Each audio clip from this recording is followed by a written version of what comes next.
Hello guys, आज हम सिद्ध करने वाले हैं कि अंडर रूट 2 एक अपरिमेय संख्या कैसे है। 2024 बोर्ड एग्जाम के लिए ये इंपॉर्टेंट क्वेश्चन है। इसकी जगह पर अंडर रूट 2 की जगह पर अंडर रूट 3 भी दे सकता है, 5 भी दे सकता है, 7 भी दे सकता है, 11 भी दे सकता है, 10 भी दे सकता है। मतलब इसकी जगह पर कोई एक अपरिमेय संख्या दे सकता है, जिसमें जैसे ये बताऊंगा वैसे ही आपको करना है। ठीक है, नंबर जस्ट चेंज कर देना है। जहाँ पर 2 है वहाँ पर आपको 5 लिख देना है। अगर 5 में है 5 है, ठीक है, तो प्रोसेस वही सेम ही रहेगा। हमें अपरिमेय संख्या सिद्ध करना है तो मुझे परिमेय संख्या मान लेनी होगी। तो मैं यहाँ से सॉल्यूशन करता हूँ। तो यहाँ पर मैं क्या करता हूँ, माना अंडर रूट 2 एक परिमेय संख्या है। ठीक है, परिमेय संख्या है। पहले स्टेप में आपको परिमेय संख्या माननी होगी। अगर ये एक परिमेय संख्या है तो ये a बटा b के रूप की होगी, यानी a और b के a बटा b के बराबर होगी।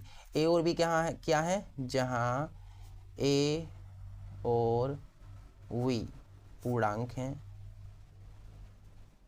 ठीक है, a और b पूर्णांक कोई भी नंबर हो सकते हैं। आगे देखिए, इसके बाद आप इधर आप गुणा भी करा सकते हैं चाहे तो। कैसे करेंगे देखिए, इसके बटे में कुछ नहीं तो 1 होगा, ए की इधर से गुणा हो जाएगी तो ये जाएगा a कम a, और इधर हो जाएगा हमारे पास कितना। सो यहाँ पर थोड़ी सी मिस्टेक हो गई। यहाँ पर अंडर रूट के अंदर 2 है ना, तो इसको ये वाली अंडर रूट 2 है। ठीक है, इसके अंदर अंडर रूट 2 है तो इधर देखिए a की इधर गुणा हो जाएगी, इधर हो जाएगा हमारे पास अंडर रूट 2v। तो अब देख लीजिए, इसे आप समीकरण फर्स्ट मान सकते हैं। अब इधर देखिए, इस साइड में आपको अंडर रूट दिख रहा है। अब इस अंडर रूट को हटाने के लिए क्या करना पड़ेगा, मुझे दोनों तरफ वर्क करना पड़ेगा, है कि नहीं। तो इधर हमें अंडर रूट को हटाना है तो दोनों साइड वर्क करना पड़ेगा। तो लिख दो यहाँ पर दोनों और वर्क करने पर, दोनों और वर्ग करने पर। देखो इधर भी वर्क करना है तो वर्क करने का मतलब स्क्वायर लगाना, तो स्क्वायर लगा दो। फिर क्या उसमें है, लगा दो भाई, स्क्वायर लगा दो। स्क्वायर लग गया तो वर्ग हो गया। आप थोड़ा सा सिंप्लीफाई कर दो। देखिए इधर हो जाएगा a स्क्वायर बराबर, ये हो जाएगा अंडर स्क्वायर से रूट कट जाएगा, सिर्फ 2 बचेगा, और b का स्क्वायर, क्योंकि होल है ना तो इस पर भी है उस पर भी है। अब देखें यहाँ पर आप, चूंकि जो a स्क्वायर है 2 से विभाजित है, विभाजित है, क्योंकि आप देखते हैं कि यहाँ पर गुणा में है, 2 गुणा में है, और इधर ये बट्टे में आ जाएगा, मतलब ये स्क्वायर जो होगा वो 2 से विभाजित होगा। इसलिए खाली ए वी 2 से विभाजित होगा, है कि नहीं। अगर मान लीजिए देखिए, अगर 4 का स्क्वायर 2 से विभाजित है, 4 चौको 16 और 16, ये 2 दूना 2 अट्ठे 16। 4 का स्क्वायर अगर 2 से विभाजित हो रहा है, देखिए हो रहा है कि नहीं हो रहा है, तो 4 भी 2 से विभाजित होगा। ये मैं कह सकता हूँ कि नहीं कह सकता हूँ। अगर a स्क्वायर 2 से विभाजित तो केवल a भी 2 से विभाजित होगा। इसके बाद देखिए क्या करना है। इसके बाद मैं यहाँ पर मान लेता हूँ कि माना a बराबर, देखिए यहाँ पर क्या है, ऊपर समीकरण फर्स्ट से देखिए a बराबर 2k, मैंने यहाँ पर मान लिया भैया a बराबर 2k। अब एक k क्या है, k भी एक पूर्णांक होगा, जहाँ k कोई पूर्णांक है,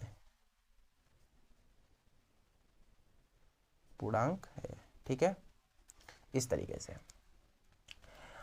अब आप देखें, अगर समीकरण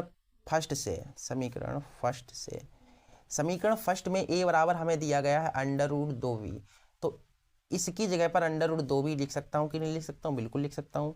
तो यहाँ पर लिख दो अंडर रूट 2v बराबर 2k, है कि नहीं। ये मैंने समीकरण फर्स्ट से लिख दिया। अब आगे देखिए, यहाँ पर आगे आपको इधर इस साइड में क्या दिख रहा है, अंडर रूट दिख रहा है। इसको हटाने के लिए फिर से मुझे क्या करना पड़ेगा, वर्ग करना पड़ेगा। तो लिख दो यहाँ पर पुनः दोनों और वर्ग करने पर, दोनों और वर्ग करने पर। तो इधर भी वर्ग करना है भैया, इधर भी वर्ग कर दो, और इधर भी वर्ग करना है तो इधर भी वर्ग लगा दो भाई।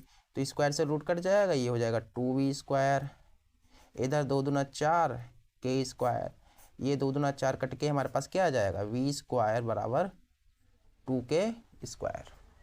अब यहाँ पर जैसे कि मैंने ऊपर लाइन लिखी थी वही लिख दो कि v स्क्वायर 2 से विभाजित है, इसलिए v भी 2 से विभाजित होगा, क्योंकि ये गुणा में है, इधर बट्टे में आ जाएगा, मतलब b अभी बताया था मैंने, क्या बताया था, लिख दिया चूंकि b स्क्वायर 2 से विभाजित है, ये ये मैंने काफ़ी सीधी कर लेता हूँ, बिल्कुल टेढ़ी हो गई, नज़र हट जाती है।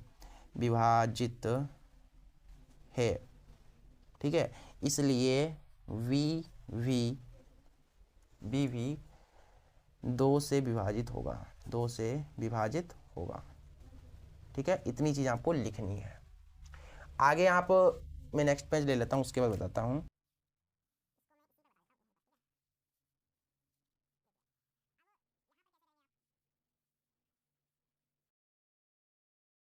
यहाँ पर चूंकि आपने देखा क्या, चूंकि ए और वी का जो उभयनिष्ठ गुणन, उभयनिष्ठ आप देखेंगे कि यहाँ पर देखिए कि ए और बी दोनों कितने से विभाजित हैं, 2 से विभाजित हैं। यानी कि ए और बी का जो कॉमन है पॉइंट, जो उभयनिष्ठ है, वो कितना है, 2 है। तो यहाँ पर लिख रहा हूँ मैं कि ए और बी का उभयनिष्ठ कितना है, 2 है। ए और बी का उभयनिष्ठ 2 है। ए और बी का उभयनिष्ठ कितना है, 2 है। इसका मतलब ये है कि ए और बी का जो HCF होगा वो कितना होगा, 2 होगा। कितना होगा, 2 होगा। परंतु अब आपने देखा कि ए और बी का उभयनिष्ठ 2 था, इसलिए इनका HCF 2 हो गया। क्योंकि पता है आपको, जो उभयनिष्ठ यानी जो दोनों तरफ होता है, जो कॉमन होता है, वही HCF होता है। तो ये कॉमन है, तो इसका मतलब ये HCF है। परंतु इनका जो HCF है, ए और वी का HCF 1 के बराबर नहीं आया है। ये 1 के बराबर आना चाहिए था, क्योंकि आप जानते हैं कि अपरिमेय संख्याओं का HCF हमेशा 1 होता है, लेकिन इनका HCF तो भाई 2 आ रहा है। इसका मतलब ये साफ है कि ये अपरिमेय संख्या है। तो लिख दो, अतः √2 एक अपरिमेय संख्या होगी, तो हैंस प्रूव्ड लिख दो यहाँ पर, हैंस प्रूव्ड। समझ गए बात को? इस तरीके से आपको ये पूरा क्वेश्चन करना है, क्योंकि अपरिमेय संख्याओं का HCF 1 होता है, लेकिन भैया इसका तो HCF आ रहा है 2, इसका मतलब ये है कि अपरिमेय संख्या है। इस तरीके से मैंने इस पूरे क्वेश्चन को बता